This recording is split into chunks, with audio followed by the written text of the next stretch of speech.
Nation, Hebrew Kingdom Building.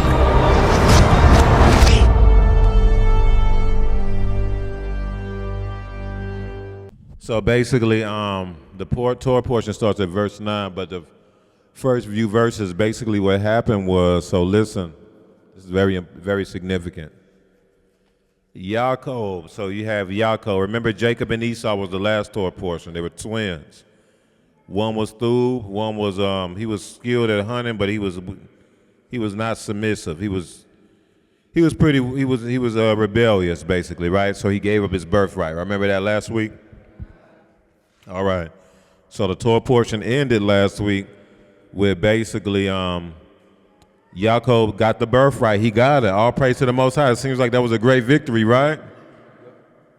Khan, right? But it didn't work out probably like everybody thought it would work out, because now Yaakov has to be on the run. He has to leave his house because he's afraid of Esau's retaliation. Remember, Esau is a skillful hunter. We didn't talk about that, but biblically, being a hunter was associated with dominion. So Esau was not somebody you wanted to play with. So his mama was worried for him. Think about it. If Esau, they twins. Most of y'all, if you're like, man, your brother looking for you, man, you need to flee. Man, I ain't finna flee nothing. He looking for me. He could come see me over here. You feel me? I'm talking about flee. What you talking about, man? He want to fight. We can do that. No, Esau was on another level. This is showing y'all that Esau was on another level. Scripture say he was a skillful hunter. That was always associated with dominion in the scriptures. Even today, being a hunter is associated with dominion. That's why here, primarily, we don't hunt. I know there's exceptions. I know. No, my cousin Bob live in the country. He go hunting. I know there's exceptions, but for the most part, we don't hunt. Just like for the most part, we don't camp. I camp. I keep Sukkot. I keep the Torah. Look, that's you the exception, though. Most people don't camp. Most of our people, we don't. I didn't camp till I came into the truth. I never camped in my life till I came to the truth. I was like, and even then, I was like, man, you talking about out in the woods? Why? I didn't understand why the other nations did that. Why white people do that? Why they go in the woods for? Like, you do a tent in the woods? Nah, if I'm gonna go out on a vacation, I'm gonna get like a hotel and be somewhere that's luxurious. I ain't gonna be camping. You know, I didn't understand that. I didn't. But hunting is associated with dominion. See, the other nations they have dominion here. Of course, it's going away, but yeah, they conquered this place. So a way to exit. That's why they so big about guns, man. Yeah, I'm not taking my guns. Because they use that to hunt, and they know that's a sign of their dominion. They'll go through. Y'all know that you can take health care away from them. You can take. That's why the Republicans get in there. They're like, yeah, we'll take your health care and all that. We okay, long as y'all don't take my guns. You can do all kinds of stuff. You can add all kind of taxes, whatever. But long as you don't take their gun, they're gonna be happy, because them being able to hunt and do them things like that, being able to shoot, just start shooting. There's an exercise of their dominion. They love to kill stuff. The other nations love to kill stuff, man. Because that's a sign, that's an exercise of their dominion. I was on YouTube, man. They be out here. They be in Texas too, boy. They be taking automatic machine guns and M4s, I think. I don't know what you call them guns. Flying on helicopters that go shoot up hogs and stuff. They post it on YouTube. You know what I'm talking about, Shamar? They be on the helicopter and shooting up hogs. That junk crazy.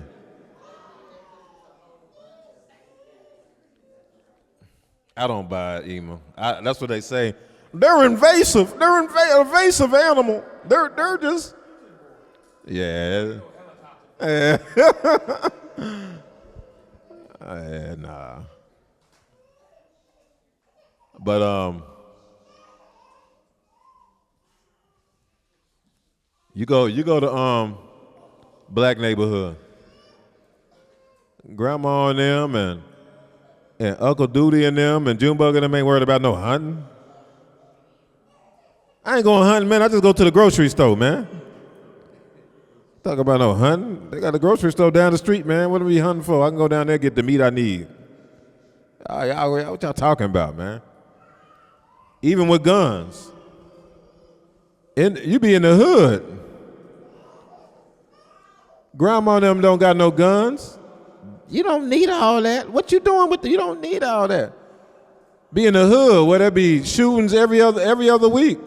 But grandma and big mama and them and uncle and them don't got no guns. You show them a gun, it scares them. For real. You know the main people who got guns in the hood? But a lot of the regular law-abiding people, man, in the hood, a lot of them don't be having guns. That's why they can get away with outlawing guns in places like Chicago, you know, Detroit. I don't know if it's, I think Michigan too, huh? Yeah, all them places like that, be all black, they outlaw guns. They like, we don't care. Try to outlaw guns in Texas. Oh, it's a civil war. I don't know, we ain't taking my guns. Southside Chicago, outlaw guns. Whatever. We don't got no guns anyway. We don't care. And then all the hood people, they get the guns illegally. They don't care. Ain't none of my guns got no tag or name on it anyway.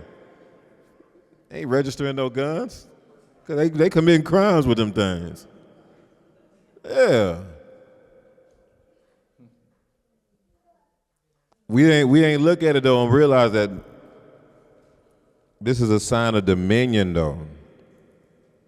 Fishing too. That's why in the Brit Hadashah, you saw this whole theme of fishing, fishermen. You saw the apostles were fishermen. The people Yahushua chose and said, come follow me. What were they doing? Fishing. Because fishing is related, it's like hunting. It's a sign of dominion.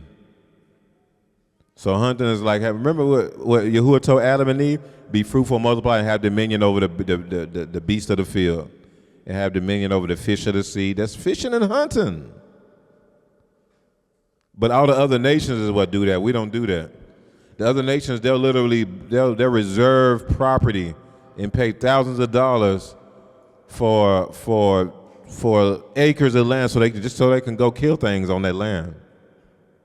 Go hunting on there. Oh yeah, don't let you. The rich white folk, they'll fly to Africa. We'll go to Africa to go on a safari to go see the animals. Oh, look at that, that's so nice. Oh no, the other nations, they fly to Africa, they go kill stuff. They got pictures with the big old giraffe. They got pictures with the lion they killed. Yeah. Because hunting is dominion. That's them saying, yeah, we got dominion over the world. We're going to fly to Africa. Man, Donald Trump, his sons and them was doing that. They was into that stuff. Dominion, y'all. I want to kill some exotic stuff. I'm tired of killing deer. Go kill some giraffes and lions. Y'all, you go to a white dude's house, he'll literally have a deer head that he killed on the wall. He'll mount it. It'll be a deer head right there. It'll be some other animal he killed on the wall. It'll be a animal he killed and stuffed it. It'll be a whole animal like, you be like, man, dog. Why you got a whole mountain lion right there, dog? Man, that's one I killed in 2012. I went to the taxidermist and got it stuffed. And we'll be looking at it like, oh, that's disgusting, bro. That's disgusting.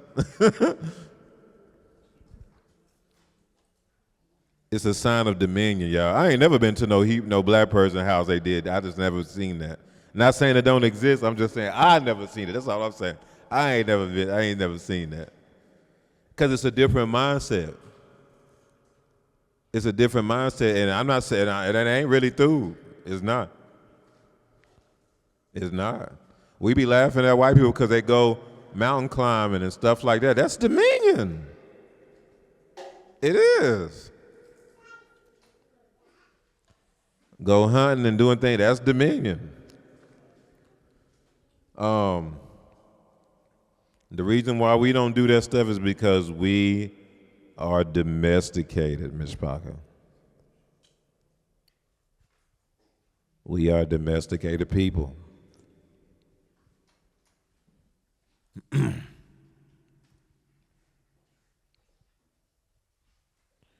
When you are a free people, these are the things you do. Let's keep that in mind. So, nevertheless, that was Esau, skillful hunter. Esau was Jacob's twin brother.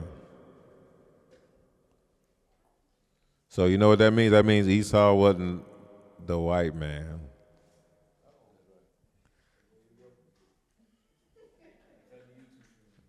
That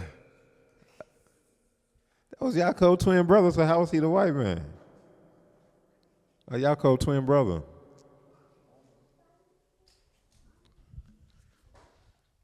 Now, Esau did mix with the nations. So there was a lot of descendants of Esau who are what we would call today's white, Caucasian. We know that. That's for sure. Esau mixed with the nations. But the original Edomites are still in Africa today. They look like us. The original Edomites are still in Africa today. The original Edomites are not the white man, like some say.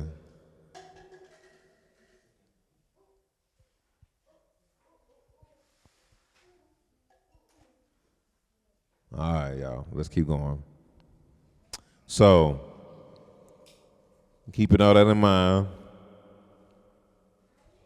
now we're in the Torah portion, and Yaakov, he is on the way to his family's house, his parents' family house,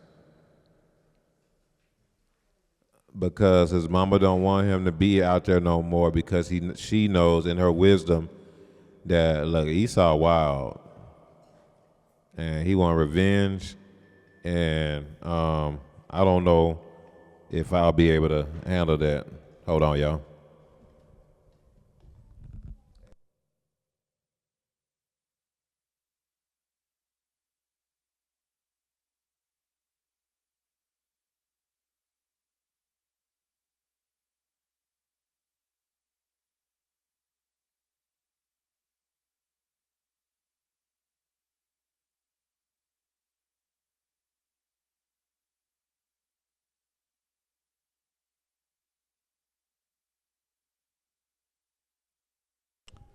All right, what we were saying. Okay.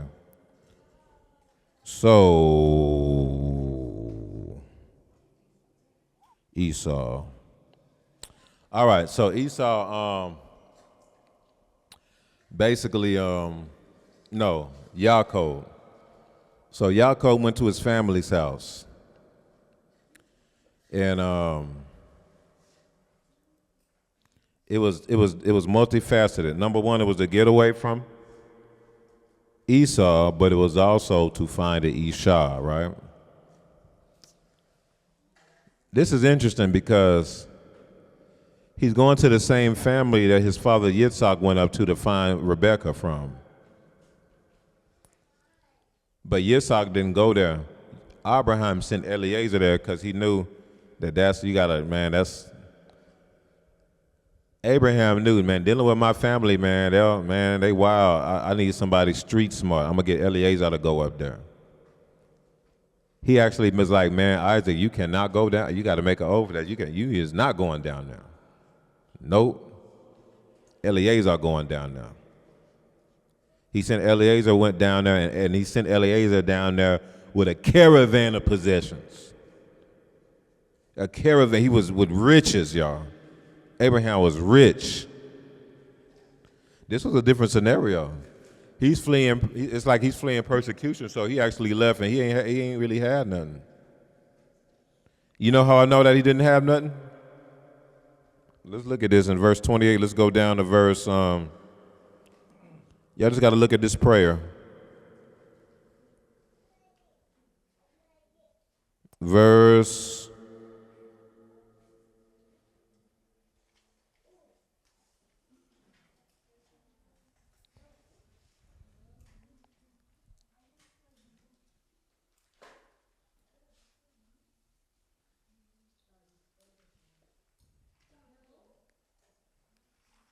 Let's read verse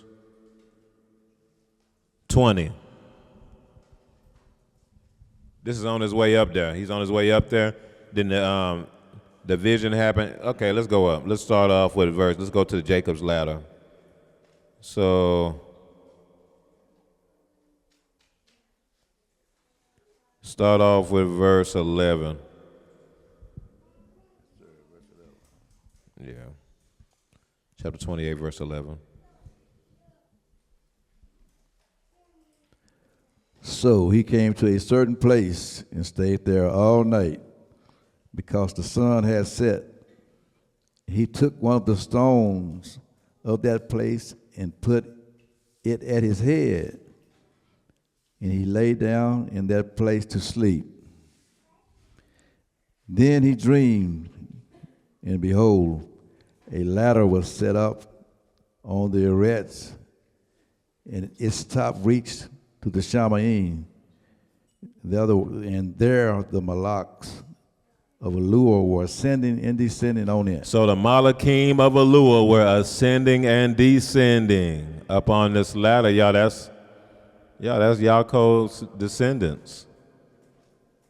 Yeah, this is about his lineage. Y'all know the ladder was like a DNA strand. It was like a spiral stair, like a DNA strand. They were ascending and descending on the ladder. That's about Yaakov's descendants.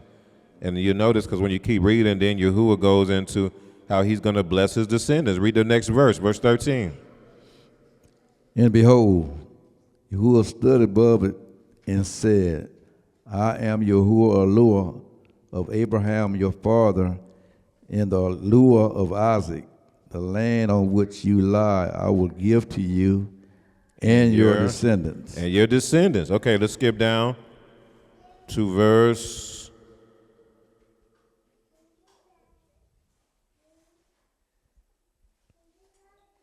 20. Yes, sir. Verse 20. All right. Look what Jacob said here. Then Jacob made a vow, saying, if Allur will be with me and keep me in this way that I am going, and give me bread to eat and clothing to put on, so that Look at this. This is a vow. He's saying, if Allur will be with me and keep me in this way that I am going, and give me bread to eat and clothing to put on. If he was well off, he wouldn't be saying no prayer like that, would he? Nope. If he was rich like Abraham and Eleazar when they went up there, it wouldn't be like, Most High, if you please make sure that I have clothing and food. What? Y'all, he didn't have nothing. He didn't have nothing when they sent him up there. He had to depend on the Most High for his sustenance. Oh, snap. We've been talking about that, huh? Most High, please, if you just make sure I have clothing and food. Give me bread to eat and clothing to put on. Verse 21. So that I come back to my father's house in peace. Then Yahuwah shall be my Allur, and this stone which I have set as a pillar shall be Allur's house. and of all that you give me, I will surely give a tenth to you. Oh, snap. Y'all see this? Yaakov made a vow. This is on his way to the house of Laban. Remember, Yaakov is super submissive. He's going up there because his parents told him to. He didn't say, well, Mama, how am I going to pay for, what am I going to eat? How am I going to pay? And I'm like, no, I just need you to go up there. So, you know what? He's like, all right. He left, and then he just like, Yahuwah, please, if you just make sure I'm through everything you give me, I'm going to tithe it. That's a vow he made. He said, everything you give me, I'm going to give a tenth to you, tithe. The Hebrew word for tithe is what? All right. It's asar. Ayin, sheen, resh. The ayin is the eye, right? To see, to experience. Sheen is like the light, the fire, the press, or teeth, to crush, to consume, or to divide. And then the resh is the head, the rosh. It's to knowingly set apart what's for the rosh. It's to knowingly divide or set apart. To intentionally do that. To set apart what's for the head, y'all. Asar.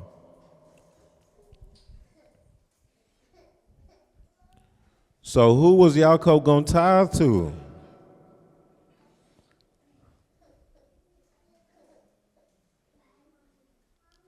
Who did Abraham tithe to? Yeah. Remember, this is before Yasharel was a nation. Yaakov was like, Yahuwah, if you just make sure I'm through, I'll tithe everything that you give me back to you. Who he going to tithe to, y'all? He's tithing to the priesthood that he's a part of. I submit, this is an order he's a part of. It's like a Melchizedek order that his granddad Abraham was a part of.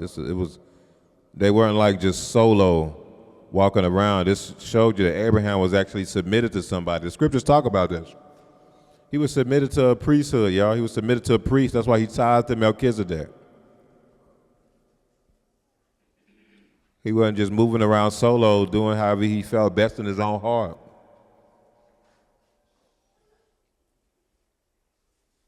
All right. Going down to, now we're going to just focus on, so in chapter 29, Yaakov goes up there, right? He makes it up there, and he meets good old Uncle Laban.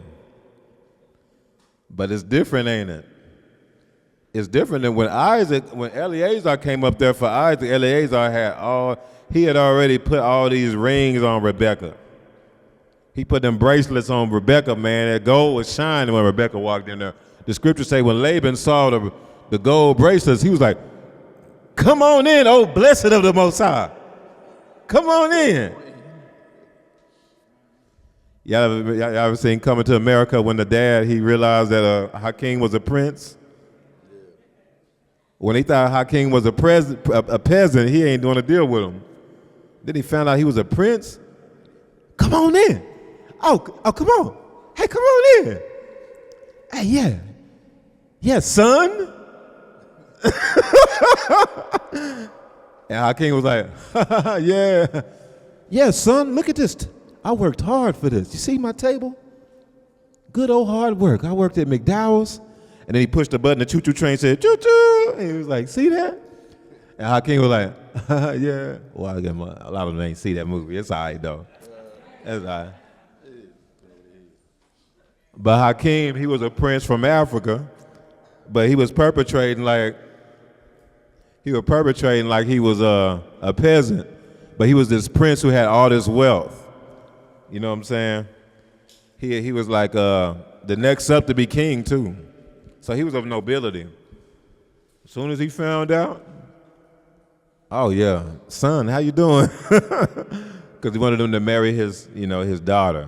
So this is Laban. You see what I'm saying? in a sense. It's close, but not exactly the same.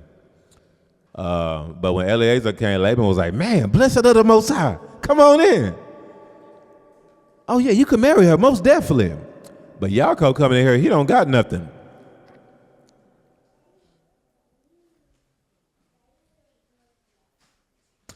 But Yaakov, one thing Yaakov did that helped him out a lot was he watered the flock by himself. He rolled the stone and he watered the flocks. That's a teaching. That's bringing out the word. He feeding the sheep. You see what I'm saying? It also said that Raquel was a shepherdess, didn't it?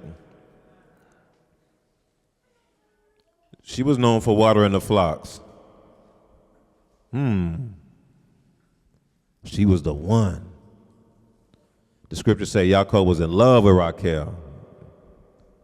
Oh, he was in love with Raquel. He went up to Laban. He was like, man, can I work for her? I worked for her for 7 years. How many of y'all be ready to do that for y'all Isha? Well, look here. Y'all be complaining about 9 months in the process. Y'all complain. Yaakov, man, I worked 7 years for Raquel.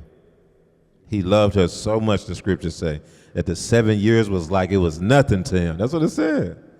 Oh, y'all read the Torah portion, right? Y'all remember that? Dude, because that means we don't got to go there because y'all read it, we already know. It's like, yeah. The scriptures say to him it was like nothing because he loved her so much. That's beautiful, beautiful story. But Laban did something interesting.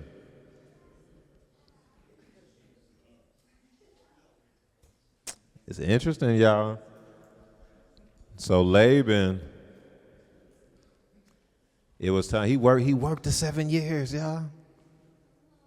He worked the 7 years. He ready for his Isha. He probably had all kind of plans. He probably, had the, the romance going, the cattle. Oh, man, yeah, finally. 7 years. And then it wasn't until after the marriage was solidified, boom, it's Leah. Like, man, hold on. And Laban's like, oh, no. In our family, it's our custom that, the firstborn has to get married. The firstborn gets the birthright, not the secondborn. Y'all get it? Y'all know that Uncle Laban is Esau's uncle too. Y'all don't think Laban didn't know? Oh, yeah, you gonna come, Yaakov coming up here, you done stole the birthright. You ain't even the firstborn. How you got the birthright? I got something for you. Esau should have got the birthright. Laban worldly, he on Esau's side. He worldly. Just think about y'all worldly family members. But maybe let's say you got some worldly siblings or something. Your worldly family members are gonna be on their side over you on anything. That's how that go. Laban cool with Esau. I'm on Esau's side, man. You coming up here, how come he didn't get the birthright when he the firstborn, he the skillful hunter, he would bring me the meats and stuff like that. I thought he was gonna get the birthright, man. Oh, now you coming and you trying to do me like you finna play me, you gonna get Raquel? Oh, you finna do me like you did Esau. You trying to take Leah's birthright? I got something for him. Yeah, Esau told me how you went and you disguised yourself, make yourself look like Esau. You know what I'm saying? You took advantage of Yitzhak because he couldn't see. Well, that ain't through. You taking advantage of someone who's disabled. That ain't through. Got something for him. He did the same thing to Yaakov that he did to Esau. It's the same thing. He disguised Leah as Raquel. He thought it was Raquel. Then he find out that it's Leah. Y'all see how that is? All right. But it was the Most High's will anyway. Just like it was the Most High's will for Yaakov to be the firstborn, it was the Most High's will for Leah actually to be the woman to bring forth Kodesh seed through. Raquel too, but it was Yahuwah's will for Leah to be the first one. So hey, the Most High probably was looking like, hey, Yaakov, look, the game. That's how the game goes. It was in your favor, back in the day, but now, hey man, that's how the game go.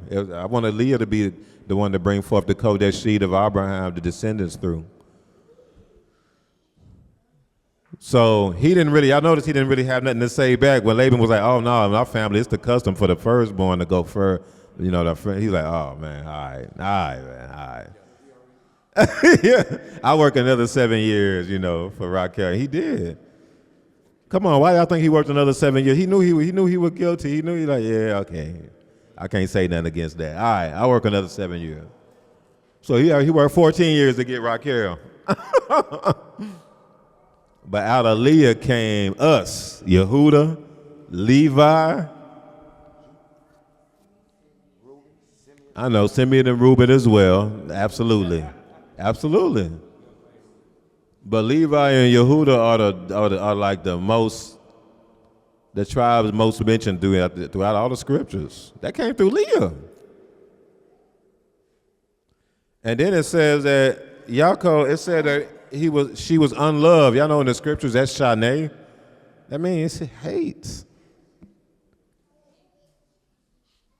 He hated her, y'all.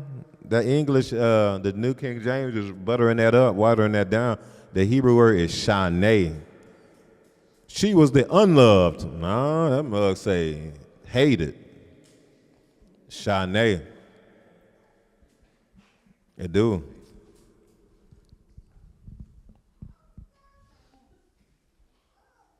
And so the Most High did some things to where I do believe that Yaakov ended up loving her a whole lot, probably even more than Raquel in the long run, though. The Most High did some things to fix that. He made it to where the children were coming through her. You know what I'm saying? And ain't nothing like having children with a female. Oh, that'll definitely do it. And so, Yaakov, you saw what you saw is the birth of Israel. It happened while he was working for Laban. Oh, snap, I forgot about that. Oh, man, this is important. Let me say this. Let's focus on the situation about Yaakov didn't have nothing, but he prayed to the Most High. He gave him a vow that whatever you give me, I'm gonna tithe it to you. He gets to Laban's house. You know what Laban does? Laban's like, man, what is it to family? What can I pay you? Give me your wages. Yahuwah bless Yaakov with a job. Yeah. You can work for me. What are your wages? What is it to family? And that's when he went on and asked, to work for his daughters and to marry his daughters and things like that. But Yahuwah blessed him with a job as soon as he got there.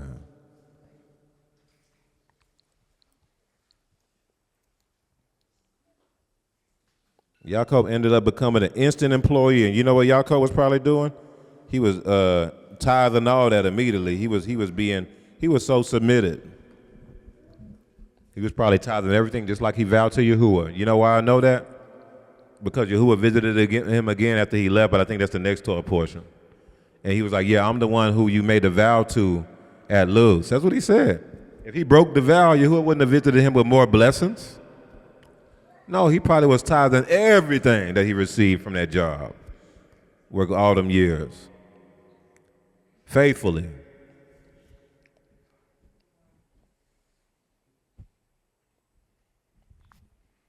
Yahuwah blessed him with a job, Mishpacha.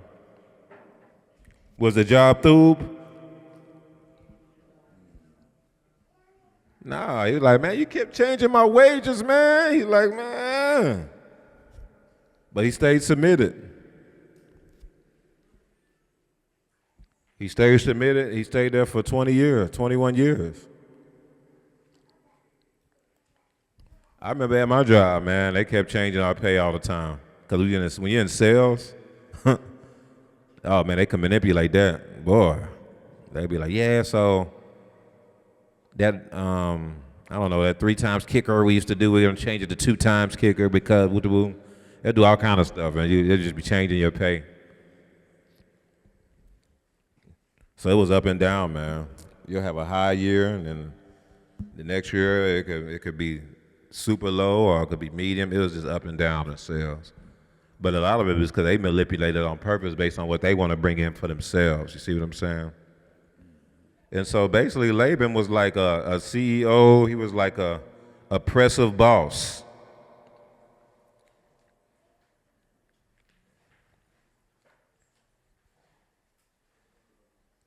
It was like Yaakov was in captivity. It was like he was in captivity in Babylon. Laban literally means white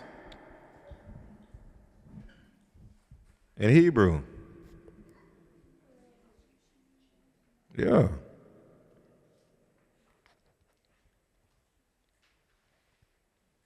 He was working, and Yaakov was working as a shepherd. Shepherding Laban's flock. All right, so let's go to chapter 30. We'll focus on 30 and then we'll wrap it up.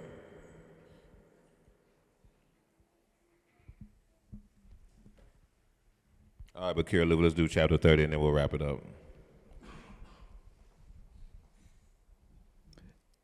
Yes, sir. You start at verse 1.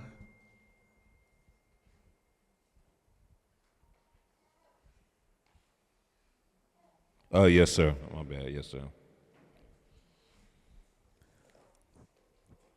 Now, when Rachel saw that she bore Jacob no children, Rachel envied her sister and said to Jacob, "Give me children, or else I'll die." Now, skip to verse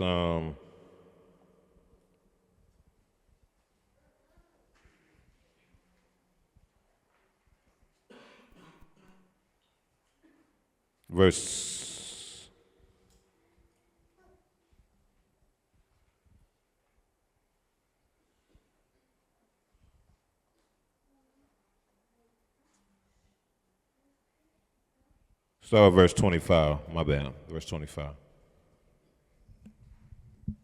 Yes, sir.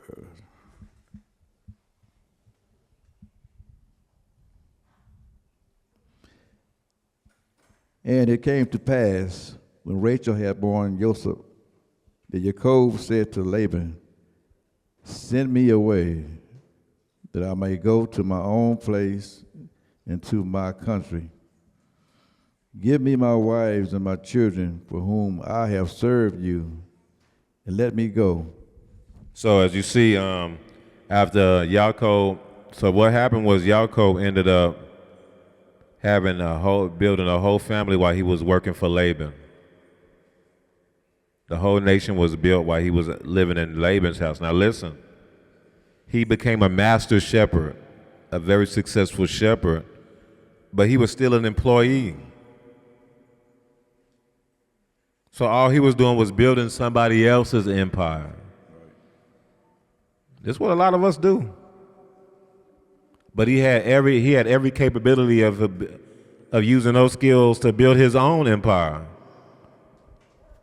He's managing Laban's flocks and getting paid pennies on the dollar, basically, for that. When he can be like Abraham, his grandfather, and managing his own flock. And having his own now. You see what I'm saying? And so, after he had all these children, he's finally like, Laban, it's been a while. I'm ready to go and do my own thing. Let's keep reading. Give me my wives and my children, for whom I have served Read you. verse 25 again. My apologies. 25 again, sir. And it came to pass, when Rachel had borne Joseph, that Jacob said to Laban, "Send me away, that I may go to my own place and to my country." Send me away that I may go to my own place and my own country. Keep going. Give me my wives and my children, for whom I have served you, and let me go, for you know my service which I have done for you. He's like, man, let me go. Keep going. And Laban said to him, please stay, if I have found favor in your eyes, for I have learned by experience that Yahuwah has blessed me for your sake. Then he said, name me your wages, and I will give it. So Yaakov said to him, you know how I have served you and how your livestock have been with me. But what you had before I came was little, and it has increased to a great amount. Yahuwah has blessed you since my coming. And now, when shall I also provide for my own house? See, he's trying to be able to provide for his own house. Keep going. So he said, what shall I give you? And Yaakov said, So Yaakov is like, I want to leave. Let me go. Laban is like, man, please, no, don't go. I've been blessed since you've been here. What can I do for you? What can I do? How can I pay you more? Just name me your wages. What can I do for you to stay, okay?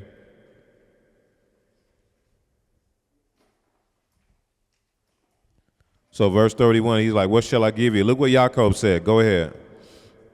And Yaakov said, you shall not give me anything. If you will do this thing for me, I will again feed and keep your flocks. So Yaakov is like, no, you don't have to give me nothing. Just do this for me and I'll keep working for you. He's like, don't leave. What can I do for you to keep working for me? Because I've been nothing but blessed since you've been working here. He's like, you know what? Don't worry about it. You don't got to do nothing. I just want you to do this favor for me and I'll keep working for you. Y'all get it? Right. All right. Let's pay attention to what he say. Verse 32.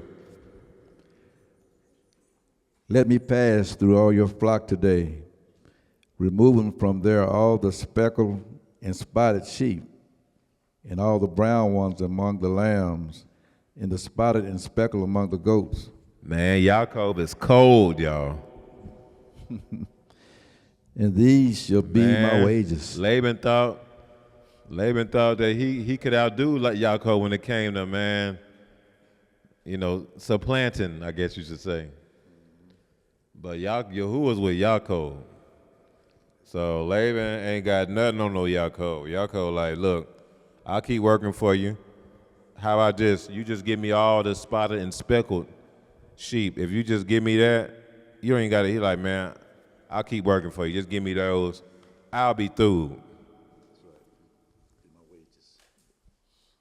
No, the spotted and speckled were probably the huge minority out of all his flocks. So he was like, oh, yeah, perfect, absolutely. Let's keep reading. And these shall be my wages. So my righteousness will answer for me in time to come, when the subject of my wages comes before you. Everyone that is not speckled and spotted among the goats and brown among the lambs will be considered stolen if it is with me. And Laban said, oh, that it were according to your word. Laban was like, man, oh, that it be according to your word. May it be so, brother. Oh, man, let's do that. Yaakov got him on this. Keep going. Verse 35.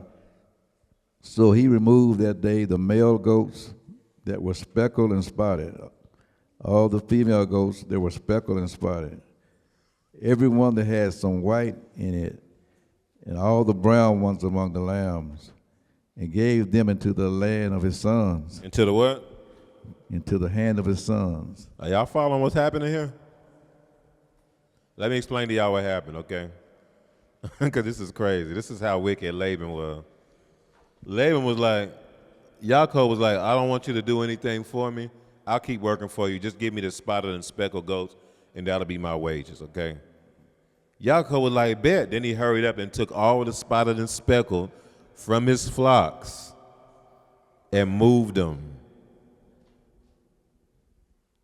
Y'all get it? Yes, sir. He took anything that Yaakov could have took out of the flock. He took them out of his flock and moved it so Yaakov couldn't get nothing. So he thought he was going to supplant Yaakov. But remember, Yahuwah was with Yaakov. So read verse 35 again, and y'all get it now. Read verse 35 again, Bakir Lou. So he removed. And who is he? Laban. Go ahead. So he removed that day the male goats that were speckled and spotted, all the female goats that were speckled and spotted, every one that had some white in it, and all the brown ones among the lambs, and gave them into the hand of his sons. Man, he took them goats and gave them to his sons. And then look what else he did, verse 36. Then he put 3 days' journey between himself and Jacob, and Jacob fed the rest of Laban's flocks. Y'all see how wicked that is? This has been a faithful employee for 20 years. Submitted the whole time. He like, man, look, this is all I want. I just want your speckled and spotted, and I'll let it out. That'll be my wages, and I'll stay with you and work with you.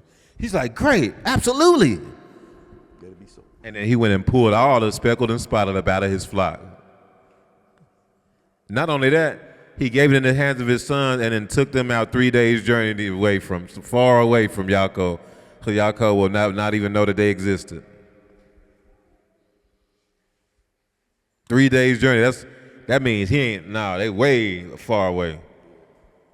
So that Yaakov will never be able to, he just did not get nothing. And, y'all can imagine Laban. Yeah, he waking up the next day. How's it going, Yaakov? Hey, man, did you go check, man? You can get your speckled and spotted out there. Did you go check? It wasn't nothing out there, Laban. Oh, maybe one day. I don't know. Just keep working, though. Hey, because we got some other stuff we need to do over there. Yeah. You late. I need you to work, okay? Because remember, we made a deal, so I don't know what to tell you. And Yaakov were probably like, oh, man.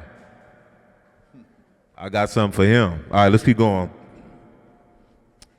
Verse 37. Now Jacob took for himself rods of green poplar, and of the almond of the chestnut trees. So he took what? Rods of the green poplar. Yeah, that's the same. That word also can mean staff. Rods. Okay, keep going. A green poplar. That green poplar is a stem that actually, if you look it up in the Strongs, that it gives out like it has like a milky substance that comes like when you strip it. It's like a sap, a white milky sap that comes out of it. Let's keep going. Okay, now Jacob took for himself rods of green poplar, and of the almond and chestnut trees. And the almond, that's interesting. And chestnut. Y'all know the almond tree, that's the menorah. The menorah almond tree. And so a branch from the a staff. Well, the menorah is a 7-branch, and this is interesting because this is Hanukkah, which is about the menorah. The menorah is a 7-branch almond tree. So you can even look at it in the sense that one of those branches would be like an almond staff in a sense, an almond branch. Let's keep going. Okay, now Jacob took for himself rods of green poplar, and of the almond and chestnut trees, peeled white strips in them, and exposed the white which was in the rods. In the rods which he had peeled, he set before the flocks in the gutters, in the watering troughs. And where? In the watering troughs. Wasn't Yaakov skilled at watering the flocks from the beginning? So he using that skill now to really do what he need to do to get free now. Some of these skills the Most High showing y'all at these jobs is going to be the skill that y'all will be able to use to get free. Some of these skills are going to be skills y'all going to be able to use in the kingdom. Some of these skills y'all learning in these jobs may be something that you might want you to start your own business with. This job that Yaakov had, now he's able to start his own enterprise with this skill. Y'all get what I'm saying? Yes, sir. But he had to be submitted. He had to trust Yahuwah. He was submitted to a head for 20 years first, though. All right, let's keep going. Let's keep that in mind. He said before the flocks in the gutters, in the watering troughs where the flocks came to drink, so that they should conceive when they came to drink. This is strange. As the flocks are drinking from the watering troughs, he put the staff in front of their eyes, the rod, and as they look at the staff, if they conceive, the offspring, it'll produce this certain type of seed.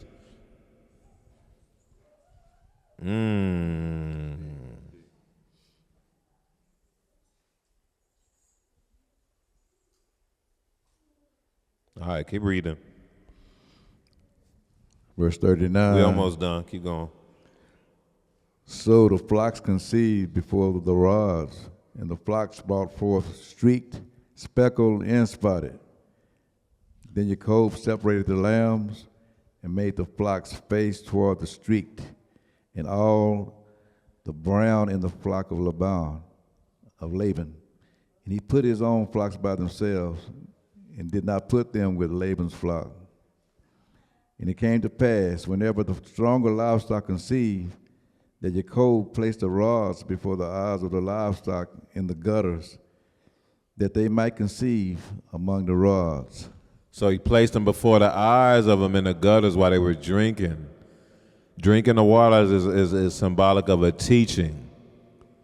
Receiving the water of the word, living waters.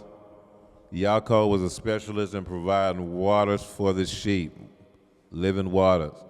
And as the sheep focus on the staff, focus on the rod that was given to them, put before their face from Yaakov, it says one of them was an almond rod. It's the assemblies, the menorah.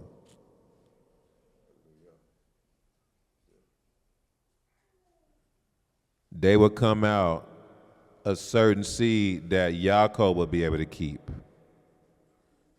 They would be able to produce a fruit. They would be able to bear fruit. They would be able to produce a seed that is a part of Yaakov's flock. You see what I'm saying? But those who weren't spotted and speckled, they go to the world. They go to Laban.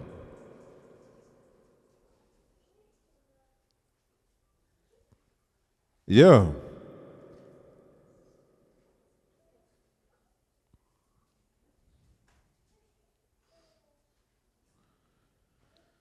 Spotted and speckled, it's symbolic of you being marked. You being marked by Yahuwah. You having a sign on you. You having a mark on you. You spotted and speckled. You marked. So you go with Yaakov. You in Abraham's bosom, you actually got to go with Yaakov. If you are marked. You see what I'm saying? But if you're not marked, you go into the world. You belong to the world.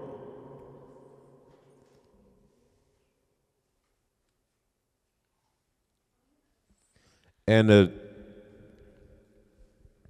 distinction between who's marked to Yahuwah and who's not was based on who was focusing on the rod, y'all.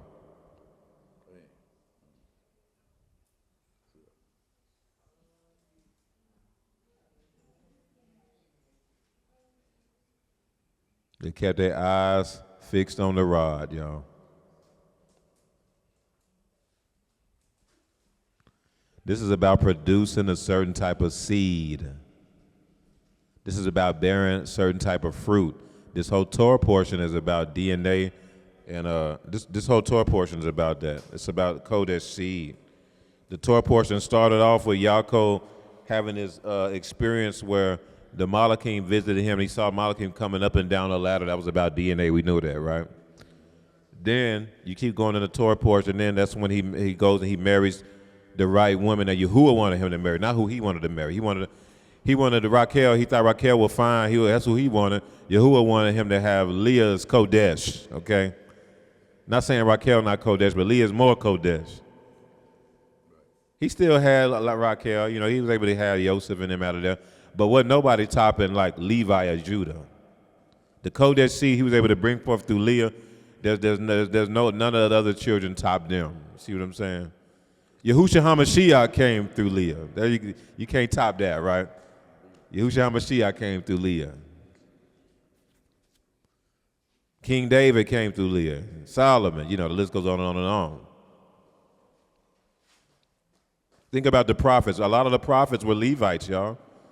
Like Ezekiel, Yirmiyahu. I don't know who Yeshayahu. I think Yeshayahu too, but I got to check that again. A lot of the Nabi'im were from Leah.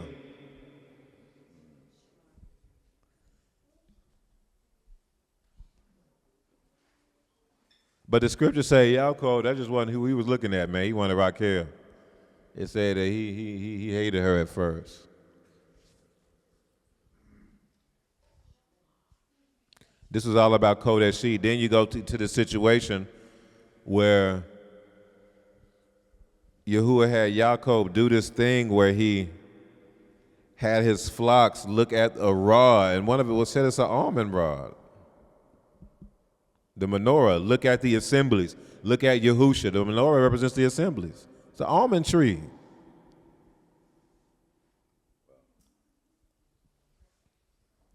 Focus on the teachings.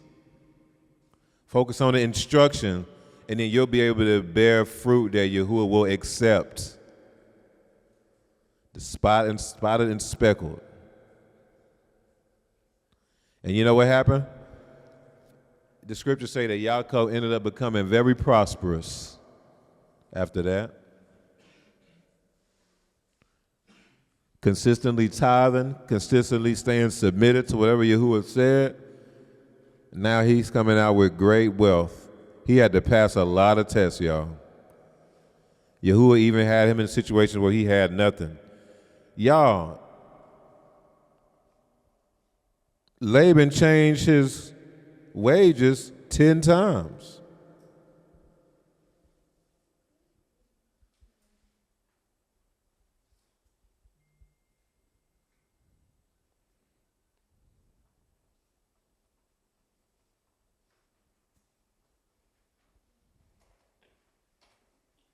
Go to chapter 31. It's the last verse. It's the last verse. It's just one verse.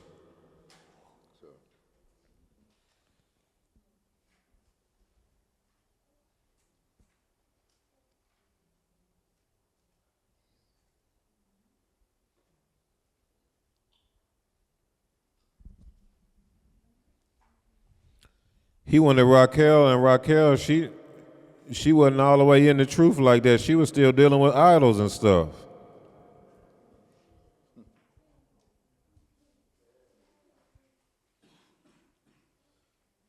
She wasn't 100% in it.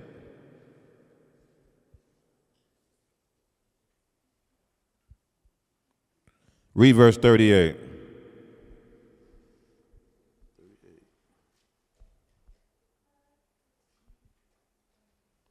No, read verse 41. Chapter 31, verse 41. Yeah, kind of. Thus, I have been in your house 20 years. 20 years. Go ahead. I served you 14 years for your 2 daughters and 6 years for your flock. Oh. So he served 14 years for the 2 daughters and 6 years for the flock. You can look at the 2 daughters as assemblies. What was happening throughout the Torah abortion? The two daughters were competing with each other on how much they can bear fruit, how to bear fruit. They were trying to bear fruit for the master, for their husband. What do the assemblies try to do? We're trying to make sure we bearing fruit for Yahusha, the master, the husband, the bridegroom.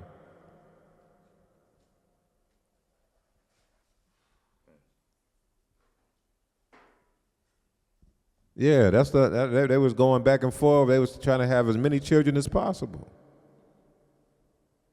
And when they couldn't have children, they were like, okay, you can go in through the handmaiden. They're trying to have as many children as possible. It was even one incident where they found some mandrakes that helps with fertility. And it was like, man, look, you got to lay with her because I got these mandrakes, you feel me?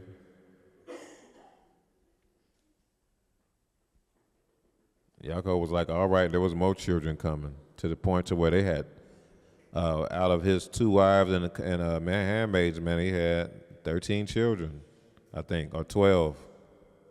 I think it was one daughter, though, so that's 13. Yeah. Dinah, that's right. 13 children, all while he was working for Laban, so it makes sense. Okay, look, I got 13 children, I got this family. I've been grinding. Laban, let me go so I can do my own thing. I'm trying to be like my grandfather.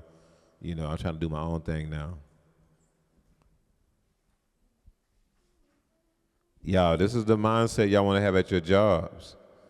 Seek Yahuwah, ask, okay, Most High, why did you bless me with this job? You also want to be like Most High. I'm going to offer up a portion of what you blessed me with to Yahuwah, to you. I'm going to tithe, for real. You gotta be like Yaakov. Show the Most High you're a through steward. Tithe what he give you. Be submitted at your job. Listen, I'm gonna tell y'all just a real quick story what happened to my 2 of my sons within a week of each other, I think. Oh, Yerbiyahu hit me up. He like, man, Dad, man. So what had happened was, so I had got fired, but you know, it wasn't my fault. You feel me? Because it was all their fault. Cause this dude who worked with me, he kept messing with me. So I slapped him. He started crying. They fired both of us. That ain't fair, man. That ain't fair. Hear me out. You can't slap people at work. He kept messing with me, and then he threw a basketball at me. They not trying to hear none of that. This ain't you fighting your brothers at the house. When you dealing with these other nations, they see a black person fighting, y'all all fired. They don't care whose fault it is. They're not gonna hear none of that. That's how this works. Okay, so that happened. Then Jamar. Oh my goodness.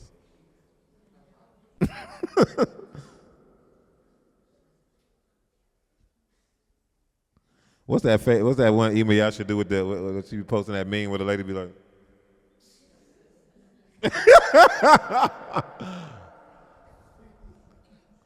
so Zamora had a job where,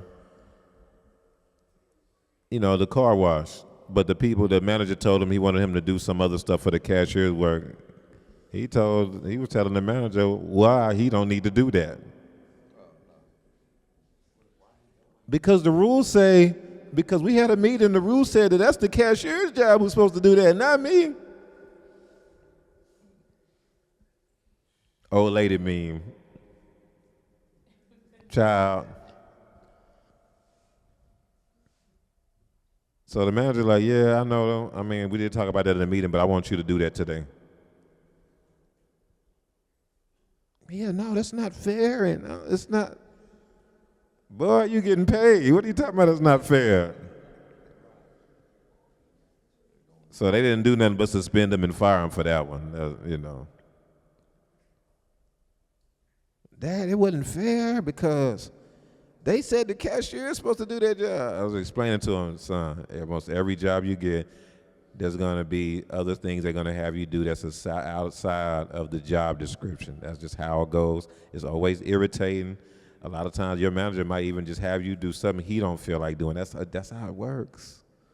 These are jobs. That's how it works. He'll have you, your manager will be like, man, I don't feel like doing this. Yeah, I need you to do this. And then he'll take off early while you doing his job. That's how it works. That's how it is. I done worked 1,000 different jobs.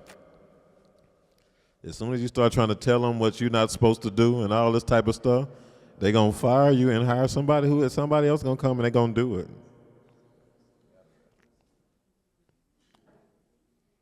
Why am I bringing all this up? Yaakov didn't get fired. Changed his wages 10 times.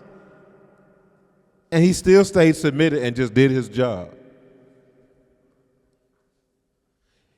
He was like, man, I would even lose some of the flocks and I would eat the cost. That's real crazy when you're working for somebody. No, when you're working for somebody, no,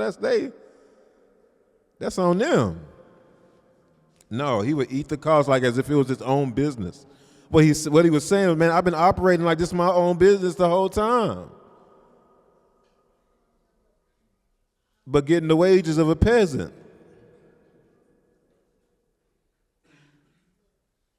And Yahuwah rewarded him for that, y'all. That's what I'm trying to tell y'all. Yahuwah rewarded him for that. Yahuwah was like, I got him. Just tell him. And if you read the whole Torah portion, he'll explain to you. He had a dream. That's why he knew to talk about the spotted and speckled stuff. Yahuwah showed him to do that. He had a dream, y'all. He saw he saw spotted and speckled lambs leaping in the flocks. It's something like, yeah, y'all remember that? Yeah. And he came out prosperous in the long run, but it wasn't without passing a whole bunch of tests. You know what a lot of y'all would have did? As soon as they changed y'all raise the third time, oh, you know what? I'm done with this. I don't need this. I'm gone. Nah. And be like, nah, I don't think you should have left. Did you pray on that? But they changed my wages for the third time. I have filed a complaint after the second time, and nobody said nothing. Nobody did nothing about it. And then the third time, no, I don't need this. I'm like, man, these be real meetings we be having. I'm like, man. And then all of a sudden, now they dealing with all kind of trials and tribulations. They're dealing with all kind of issues now. Because Yahuwah didn't want you to leave that job.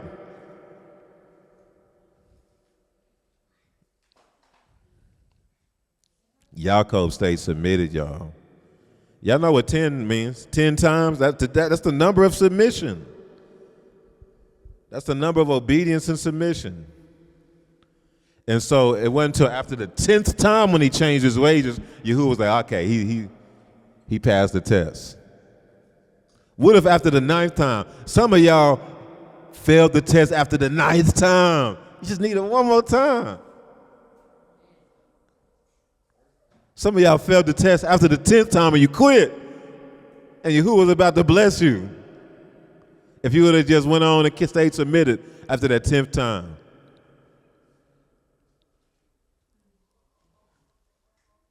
And you just had it made up in your mind that you were right. No, it's been 10 times. Oh man, in your mind, oh no, you right. You in the right. Oh, it's been 10 times. No, it would nobody go through that. Nah, I'm done with these people. You know what I did? I gave them a piece of my mind. That's what I did. I sure did.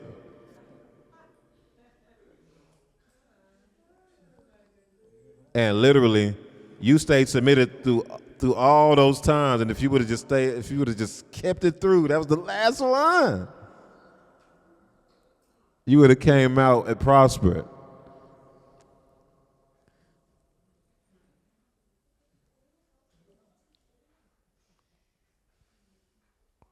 Because, yeah, he asked Laban if he can leave. He didn't just leave.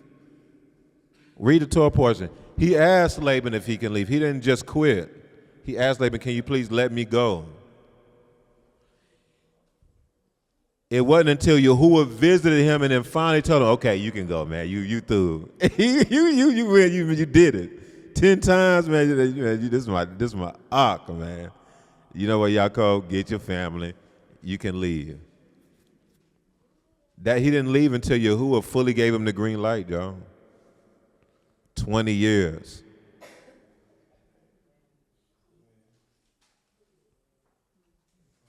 That's the power of submission. You got a lot of people who never see that prosperity, who never see that breakthrough, because they go on cycles, cycle by cycle until the end of their life. Because they never pass the test that can get them on to the next level of the cycle. They just can't submit enough to be able to do that.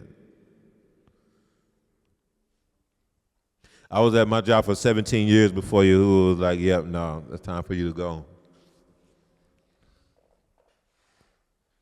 And they changed my way just a bunch of times.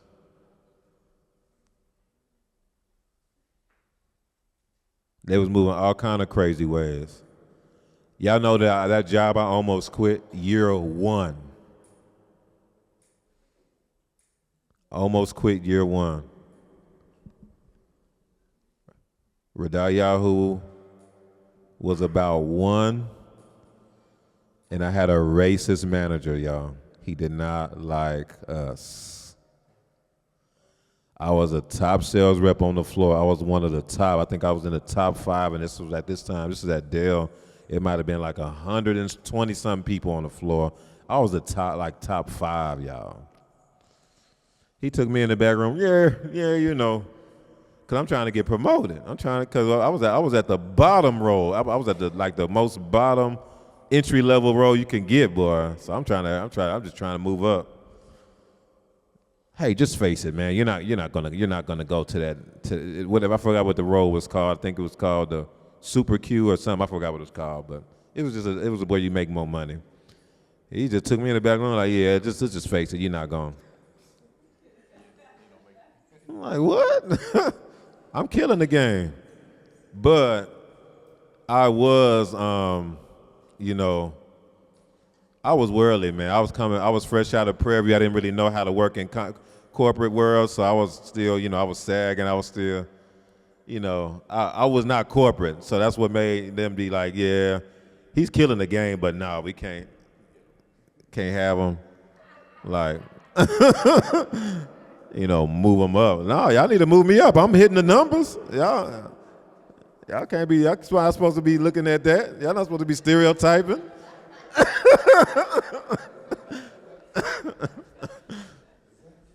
And so, y'all know what happened though?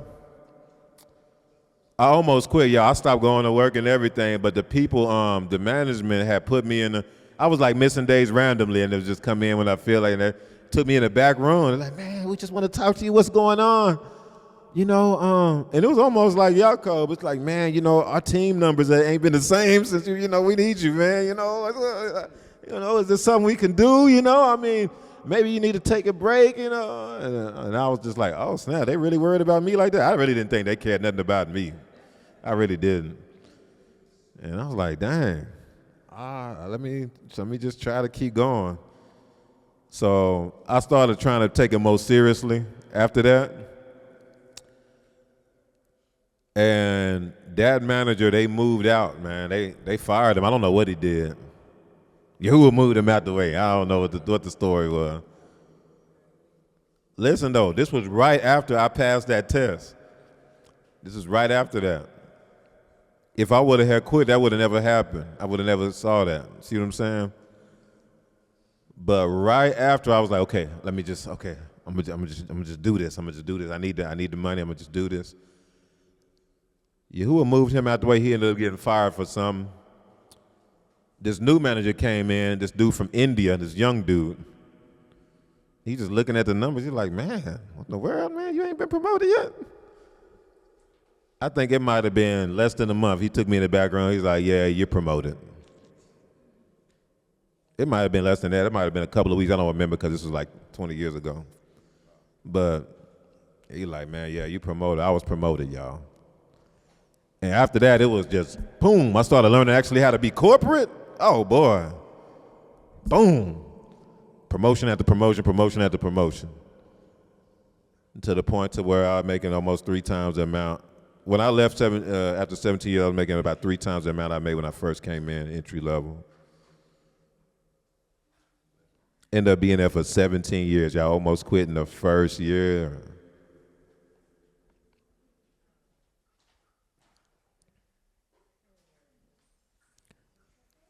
Use wisdom. Don't move unless Yahuwah is telling you to move.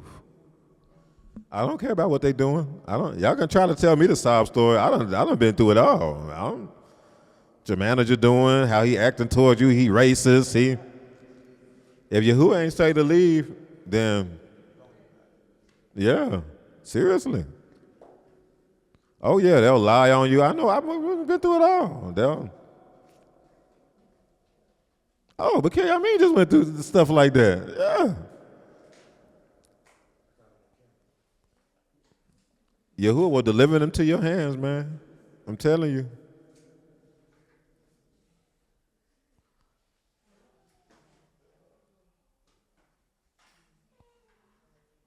But it wasn't without going through the tough stuff first, man. Even in the first couple of years, I could have been like, man, it just don't pay a lot here, man.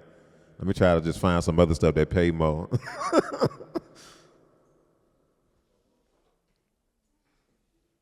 Yahuwah wanted me to stay there. He started opening up doors. I'll just get promoted right there.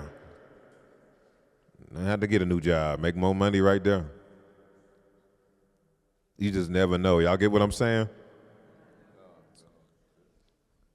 But I'm bringing this up because it's important to, as a people of Yahuwah, to move not based on emotions, not based on how you feel, but move based on the Most High. This is the stuff Malek's been teaching in the Kingdom series lately. To like eat, sleep, and breathe the Most High as far as your day-by-day decisions, Mishpaka. All praise to the Most High. Hallelujah.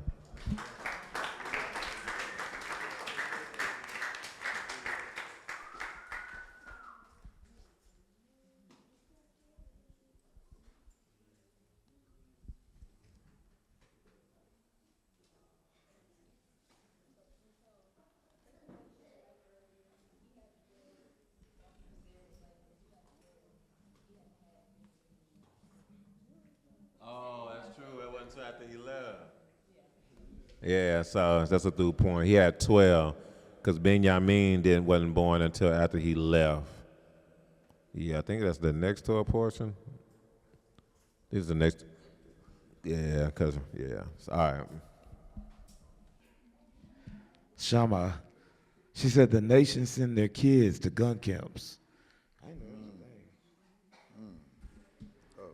Ima Orya, Isaac may have loved Esau. He showed dominion. Then she said, Jacob, had favor from Yahuwah. Jacob was also redeemed. And then Shammah said, we were focusing on the rod today. Man, come. Oh, man. Man. Because, see,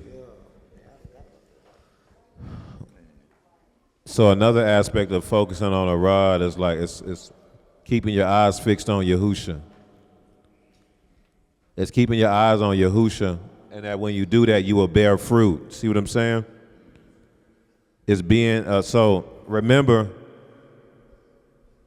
when when Moshe lifted up the rod with the serpent on it, it was the bronze serpent, but it was a rod, y'all, with the serpent on it. And everybody who kept their eyes on that rod were healed from the fiery serpents. We've been talking about that on the Torah portion in Bemidbar.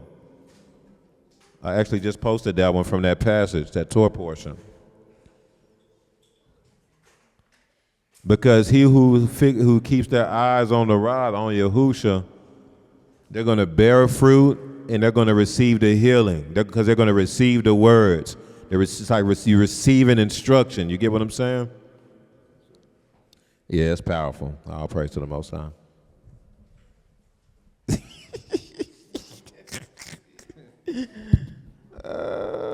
Y'all should put the emoji in the chat. That is hilarious. The GIF emoji. And then Isha Hadassah put the scriptures. Then Uriel said she had a comment. Come here, David. Take that,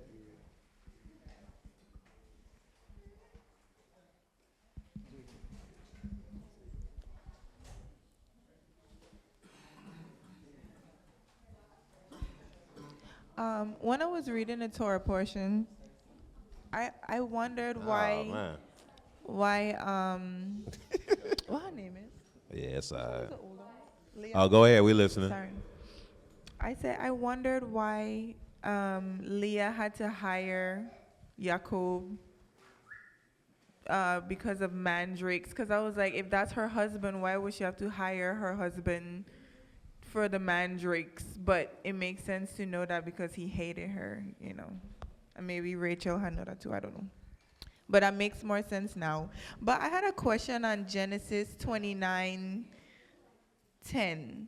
And it says, and it came to pass when Jacob saw Rachel, the daughter of Laban, his mother's brother, and the sheep of Laban, his mother's brother. And Jacob went near and rolled a stone from the well's mouth and watered the flock of Laban, his mother's brother. Why I keep saying mother's brother? Like, does that mean, like, did we already discuss that? And I just don't remember.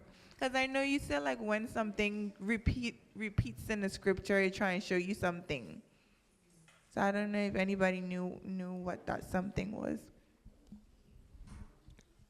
Yeah, I noticed that too.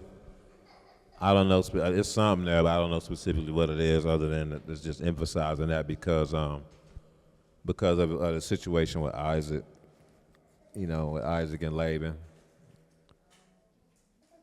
So just maybe just giving strong emphasis. Hey, this is the same person who, you know, Eliezer had to deal with in order to get Rebecca, the bride for Isaac, you know. So, yeah.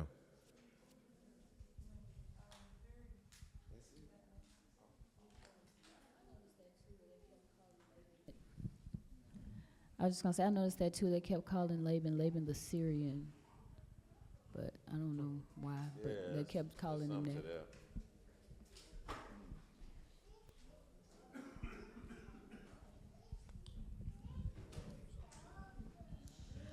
So I just had a quick question. Because I noticed the same thing happened with Sarah and her maidservant, and then with Leah and her maidservant, and Rachel and her maidservant. When Leah, I don't know if she couldn't have any more children, she didn't have any more, she just wanted to give Yaakov more children, so she used her maidservant. Do they look at their maidservant as an extension of themselves? To where, like, if they have a child, then it's there, because they would be like, this is my child. So do they just look at the person as, like, themselves? Con. So the maidservants were given to them. So that's a through question. So Laban, for example, he gave Leah to Yaakov, but he also gave maidservants to Leah. The maidservants technically weren't given to Yaakov. The maidservants were given to Leah. They were her servants. They were submitted to her. See what I'm saying? And so they were submitted to her as her servants, so it was up to her. That's why she was able to say, here, you can go into her, marry her. And it's like, it's up to her. That's her, you know, they're submitted to her. That's her servants. And she'll have a child, and you know, it'll be a child for me. You know what I'm saying? You know, similar concept with Ishmael and you know, and Hagar. That's kind of the concept of the maid servant. So what you see with the maidservant concept, in like in modern day, would be, it's really the concept of the maidservants is really about the how the other nations could come in, enjoying Yasharel, and they'll be Yasharel. That's why. That's the concept of it. That's why you have people.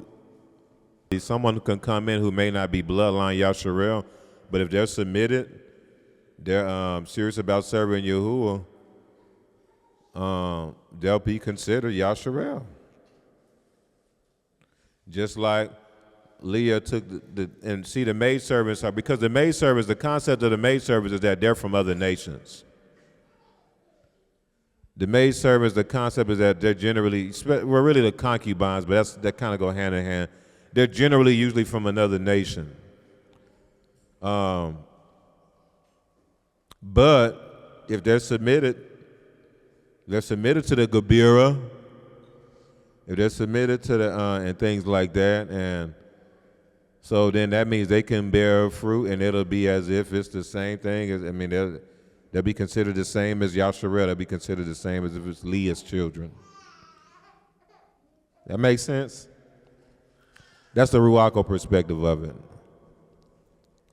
One of the Ruaco perspectives of it. Does that mean that somebody from Yasharel cannot be a maidservant? I don't know. It's something we got to look into. I don't know. So I don't want to take that out of the realm of possibility, but I'm just saying in the scriptures, usually, they're from another nation, though. But that don't mean that's 100% of the time. Through questions, y'all. What else? Did y'all have anything on that? Yeah. Anything?